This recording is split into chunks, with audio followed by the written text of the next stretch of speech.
আমাদের কাজটা হলো ওনারা যা যা বলেছেন, যা যা করেছেন, যা যা প্রচারণা চালিয়েছেন সেটা অনুযায়ী একটা পদক্ষেপ নেওয়া। সে পদক্ষেপটা কি? সে পদক্ষেপটা হলো হ্যাঁ ভোটে ভোটটা দেওয়া, ওই যে গোলাপি কাগজে টিক চিহ্নে ভোট দেওয়া, এটা হলো আমাদের কাজ। আমাদের সচিব সাইদুল বলেছেন এই ভোটের ক্যান্ডিডেট আমরা নিজেরাই। এখন ধরেন আজকে আমি যদি অন্য কোনো ভোটের জন্য ক্যান্ডিডেট হতাম, আপনি যদি অন্য কোনো ভোটের জন্য ক্যান্ডিডেট হতেন, তাহলে যত আত্মীয় স্বজন আছে ওই এলাকার যারা আপনার ভোটার, তাদের প্রত্যেকের বাড়িতে বাড়িতে যেতেন, সবার দোয়া কামনা করতেন।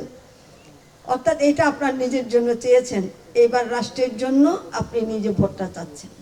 এটা রাষ্ট্রের জন্য ভোট, কাজে আমাদেরকে রাষ্ট্রের জন্য এই ভোটটা আমরা যত রকমের পদ্ধতি আছে সব জায়গায় আমরা সেগুলো খাটাবো। যত পরিশ্রম করতে হয় আমরা পরিশ্রমটা করব, এবং আমাদের দলে যত বেশি হ্যাঁ ভোট নিয়ে আসতে পারবো তত আমরা মনে করবো যে আমাদের কাজটা আমরা সঠিকভাবে করতে পেরেছি।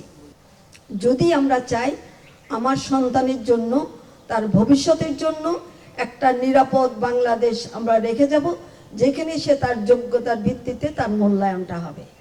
আর যদি আমরা মনে করি না আমার অত দরকারটা কি, তাহলে ওই এলেবেলে যেভাবে জীবন যায়, এত বছর গেছে, এর পরবর্তী জীবনও যাবে। আপনি বাড়ি করতে যাবেন, চান্দাবাজে সে আপনার বাড়ি করার কাজে বিঘ্ন ঘটাবেন, বলবে তোমার ইট সিমেন্ট যা লাগে সব আমি দেব। আপনি কোথাও যাবেন, গাড়ি নিয়ে যাবেন কিংবা কিছু জিনিস কিনতে যাবেন, ওখান থেকে চান্দা পাঠিয়ে এসে আপনার থেকে চান্দা নিয়ে নেবে, আপনি দিতে বাধ্য হবেন। আপনার নিজের জায়গা দখল করে নেবে, আপনার কিছু বলার থাকবে না। বিচার ব্যবস্থা তো নাই আমাদের।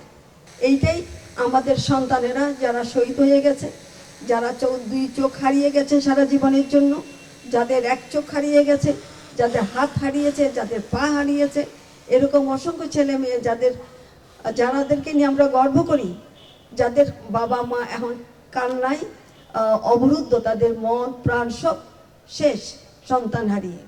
কিন্তু এই সব কিছুর বিনিময়ে আমরা একটা সুযোগ পেয়েছি। ওই যে বলে না, হেলায় হারাইবেন না, ভাবিয়া করিও কাজ, করিয়া ভাবিও না।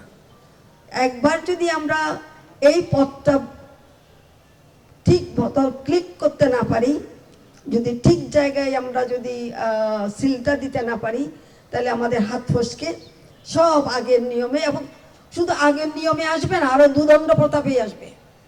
আপনি ভাবতেও পারবেন না সেটার অবস্থাটা কি হবে, আমরা ভাবতেও পারবো না। কাজেই আমাদেরকে এই হ্যাঁ ভোটের জন্য আমরা সবাইকে অনুরোধ করছি, আপনারা হ্যাঁ ভোটের জন্য সবাই যে যেখানে পাবেন, মা দাদা দাদি নানা নানি খালা খালু যাকে যেখানে পাবেন বুঝিয়ে বলবেন কেন তাকে হ্যাঁ ভোটে সিলটা মারতে হবে।